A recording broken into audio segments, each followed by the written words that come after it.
930 count down start. Bhola బ్రతకడంతో Sagar team సంతోషించింది. కాని ఆ సంతోషం ఎక్కువసేపు లేదు.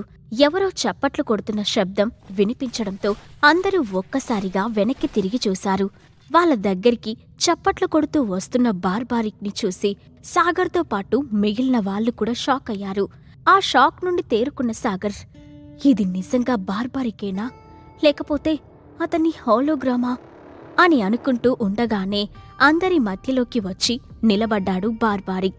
అతడి చుట్టూ ఉన్న ఆరాని చూసి బార్బారిక్ నిజంగానే వచ్చాడని రియలైజ్ అయ్యాడు సాగర్. సైలెంట్గా ఉన్న అతన్ని చూసి, నిన్ను బురిడి కొట్టించడానికి మళ్ళీ హాలోగ్రామ్ రూపంలో వచ్చాను అనుకుంటున్నావా సాగర్ అని వెటకారంగా అడిగాడు బార్బారిక్. బాడీగార్డ్స్, సెక్యూరిటీ లేకుండా నువ్వు ఇలా ఒంటరిగా రావడం చూస్తుంటే నిజంగానే ఆశ్చర్యంగా ఉంది అని అతని మాటల్ని పట్టించుకోకుండా అడిగాడు సాగర్. సెక్యూరిటీ ఉండి లాభమేంటి? దాదాపు 2000 మంది ట్రైన్డ్ పీపుల్ని పైకి పంపించాను. వాళ్ళందర్నీ నువ్వు అవలీలగా చంపేశావు. అందుకే సెక్యూరిటీ ఉండి లాభం లేదు అనుకొని ఒంటరిగా వచ్చాను అని అంటూ అతని వెనక నిలబడిన తన కొడుకుని చూసి షాక్ అయ్యాడు బార్బారిక్. శ్యామ్ వైపు సీరియస్గా చూస్తూ, నువ్వు వాడితో ఏం చేస్తున్నావు? కొంపతీసి వాడితో చేతులు కలిపావా ఏంటి అని అడిగాడు. మరేం చేయమంటారు, మీరు చేసే ఆగడాలను చూస్తూ ఊరుకోలేకపోయాను. అందుకే సాగర్తో చేతులు కలిపాను అని అన్నాడు శ్యామ్.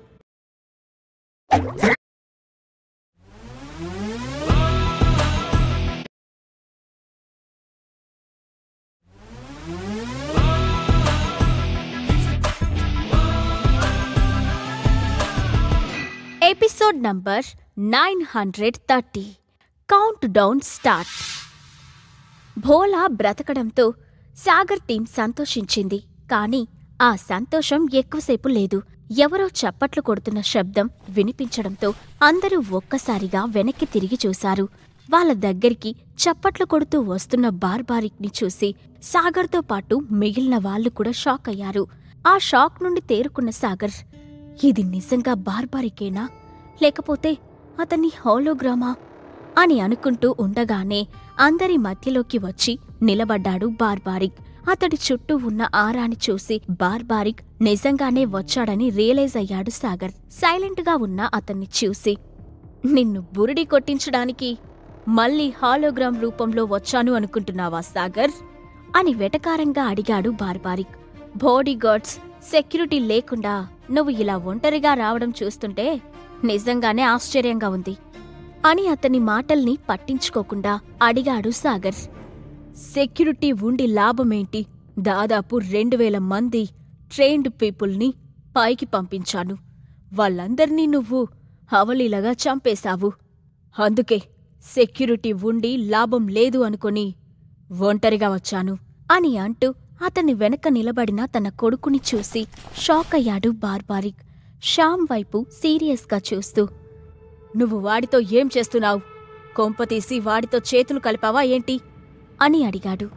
మరేం చేయమంటారు, మీరు చేసే ఆగడాలను చూస్తూ ఊరుకోలేకపోయాను. అందుకే సాగర్తో చేతులు కలిపాను అని అన్నాడు శ్యామ్.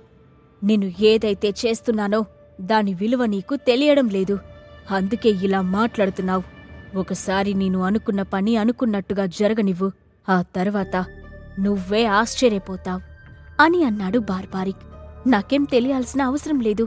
మానవాళిని అంతం చేసే ఏ పనిని నేను ఇష్టపడను అని అన్నాడు శ్యామ్. నీకు నా మాటలు అర్థం కావడం లేదు. నేను చేసే పని వల్ల ఎర్తులో ఉన్న కోటీశ్వర్లందరూ నీ ముందు చేతులు కట్టుకొని నిలబడ్డారు. ఏం చేస్తే నీకలాంటి అరుదైన గౌరవం దక్కుతుంది చెప్పు అని అతని మనసు మార్చే ప్రయత్నం చేశాడు బార్బారిక్. అయినా సరే శ్యామ్ అతని మాటల్ని పట్టించుకోకుండా, నువ్వు ఎన్నైనా చెప్పు డాడీ, నువ్వు చేసే పని చాలా తప్పు. ఇప్పటికైనా మించిపోయింది ఏమీ లేదు. అవన్నీ వదిలేసి భూమి మీదకి వచ్చేయ్ అని అన్నాడు. ఆ మాటలు విన్న వెంటనే బార్బారిక్కి ఎక్కడలేని కోపం వచ్చింది. రక్తం పంచుకొని పుట్టిన బిడ్డ నా శత్రువుతో చేతులు కలుపుతాడని నేనస్సలు ఊహించలేదు. అనవసరంగా నిన్ను నమ్మి తప్పు చేశాను అని అంటూ, కొడుకుని తండ్రిని విడతీశావు కదూ, ఇలా చేసినందుకు నీ పైన ప్రతీకారం తీర్చుకుంటాను అని అంటూ గ్యాస్ మాస్క్ తీసుకుని మొహానికి తగిలించుకున్నాడు బార్బారి. అతను ఆ పని ఎందుకు చేశాడో అక్కడ ఉన్నవాళ్ళకి అర్థం కాలేదు. ఇంతలో మురారి ఇప్పుడు గ్యాస్ మాస్క్ ఎందుకు పెట్టుకున్నాడు అని అనుమానంగా అడిగాడు. నేను ఎందుకు ఈ పని చేశానో తెలుసుకోవాలనుందా? అయితే నా మాటల్లో చెప్పడం దేనికి? మీరే స్వయంగా చూడండి అని తన చేతిలో ఉన్న రిమోట్ కంట్రోల్ని తీసుకుని ఒక బటన్ ప్రెస్ చేశాడు బార్బారి. అతను బటన్ ప్రెస్ చేసిన వెంటనే కొన్ని డ్రోన్లు అక్కడికి వచ్చి గ్రీన్ కలర్ గ్యాస్ ని రిలీజ్ చేశాయి. అది చూసిన వెంటనే పాయిజనస్ గ్యాస్ అని అర్థం చేసుకున్నాడు సాగర్. వెంటనే తన వాళ్ళని అలర్ట్ చేస్తూ, ఇది చాలా హార్మ్ఫుల్ గ్యాస్, దీన్ని పీల్చకండి, వెంటనే అందరూ ఇక్కడి నుంచి పారిపోండి అని గట్టిగా అరిచాడు. కాని అప్పటికే సాగర్ టీంలో కొంతమంది ఆ గ్యాస్ ని పీల్చేశారు. ఆ గ్యాస్ లో చాలా హై కాన్సంట్రేట్ యాసిడ్లు ఉండడం వల్ల గ్యాస్ పీల్చిన వెంటనే వాళ్ళ ముఖం ఎర్రగా మారిపోయింది. ఊపిరితిత్తులు మండిపోతున్నాయి. నోటిలో నుంచి చెవిలో నుండి వస్తున్న పొగల్ని చూసి, త్వరగా ఏదో ఒకటి చేయి సాగర్, లేదంటే ఈ గ్యాస్ మనందర్నీ చంపేస్తుంది అని శ్వాస తీసుకోవడానికి ఇబ్బంది పడుతూ చెప్పింది నైనా. సాగర్కి ఒక క్షణం ఏం చేయాలో అర్థం కాలేదు. వాళ్ళందరిలోనూ శ్యామ్ బలహీనంగా ఉండడం వల్ల త్వరగా ఎఫెక్ట్ అయ్యాడు. శ్వాస నాళాలు దెబ్బతినడంతో కింద పడిపోయి మెలకలు తిరుగుతున్నాడు. వెంటనే సాగర్ అతడి దగ్గరికి వెళ్ళి, ఏం కాదు శ్యామ్, భయపడకు, నీకు నేను తోడుగా ఉన్నాను కదా, నీకేమీ కాకుండా నేను చూసుకుంటాను అని తన స్పిరిచువల్ పవర్ని శ్యామ్ బాడీలోకి పంపించి డ్యామేజ్ అయిన అతడి శ్వాస నాళాలను నయం చేయాలని చూశాడు. కాని శ్యామ్ కల్టివేట్ మెంబర్ కాకపోవడం వల్ల సాగర్ స్పిరిచువల్ పవర్ని అతడి బాడీ అబ్జర్వ్ చేయలేకపోతుంది. ఏం చేయాలో తెలియని స్థితిలో పడ్డ సాగర్ని చూస్తూ, పరిస్థితి చూస్తుంటే చెయ్యి దాటిపోయేలా ఉంది సాగర్ అని దగ్గుతూ ఊపిరి తీసుకోవడానికి ఇబ్బంది పడుతూనే చెప్పింది ప్రియముఖ. క్రమక్రమంగా ఆ గ్యాస్ మిగిలిన వాళ్ల మీద కూడా ఎఫెక్ట్ చూపిస్తుంది. పిట్టల్లా రాలిపోతున్న తమ టీం సభ్యుల్ని చూసి, ఈ గ్యాస్ని ఎవరు తయారు చేశారు శ్యామ్ అని ఏదో గుర్తుకు వచ్చిన వాడిలా అడిగాడు సాగర్.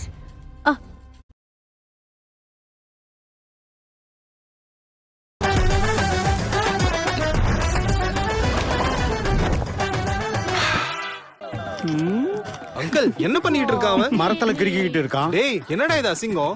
அசிங்கமா? இது எங்க காதல் காவியம்.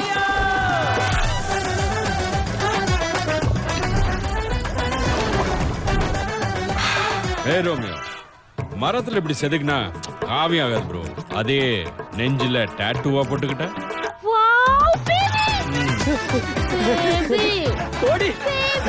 స్ప్రైట్ కుడి కూలర్. అంజలి అని ఒక్కో మాట కూడా తీసుకుంటూ సమాధానమిచ్చాడు శ్యామ్.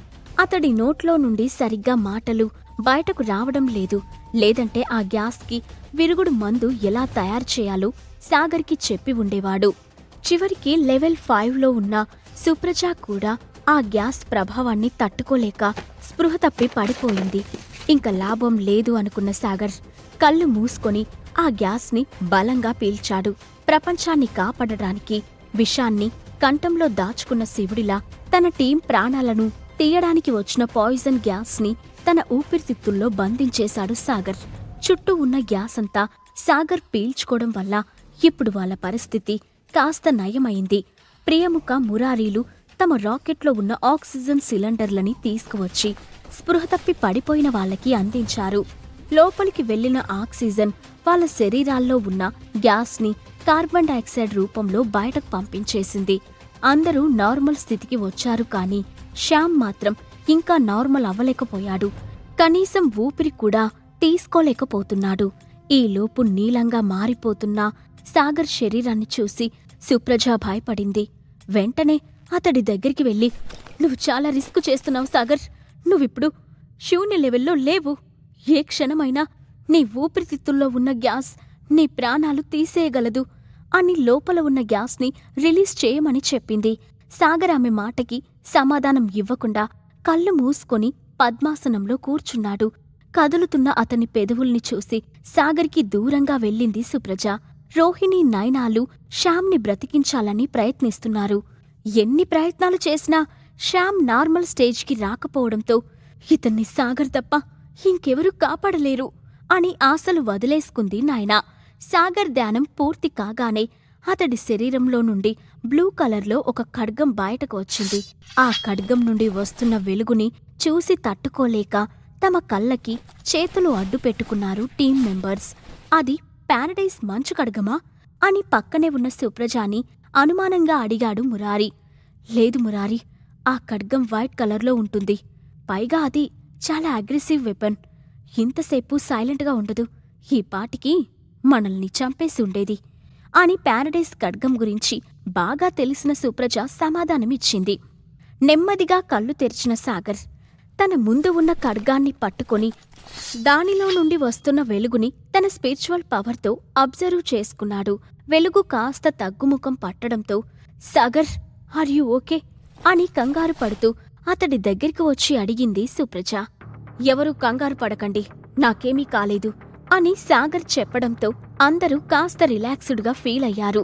అతడి చేతిలో ఉన్న ఖడ్గాన్ని చూసి, ఇది నీ బాడీలో నుండి ఎందుకు వచ్చింది అని అనుమానంగా అడిగాడు భోలా.